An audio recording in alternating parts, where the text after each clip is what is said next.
যাক, বৌমা তো বাপের বাড়ি গেছে, আমি বরঞ্চ বৌমার বিছানাপত্রগুলো একটু ঝেড়ে দিই। ভালো শাশুড়ি কিনা আমি। এখানে ডায়েরি, একবার খুলে দেখি তো বৌমা নিজের ডায়েরিতে আমার নামে কি ভালো ভালো কথা লিখে রেখেছে। বাপের বাড়ি গিয়ে মন ভরে মিষ্টি খাবো, ওখানে শাশুড়ি মা হেলথের দোয়াই দিয়ে একটাও মিষ্টি খেতে দেয় না।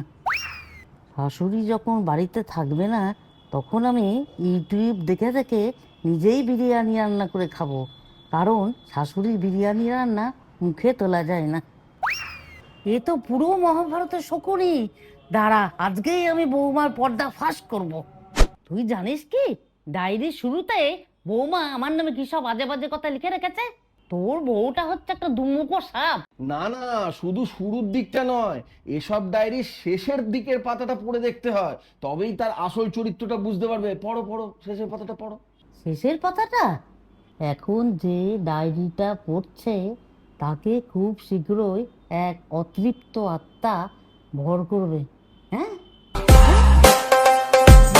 Phone phone. হ্যালো, কে? ডায়েরি? না না না না, আমি কোনো ডায়েরি ফাইরি দেখিনি তোমার। আরে আমি তো তোমার ঘরেই যাইনি না, তেমন একটা কিছু দেখিনি।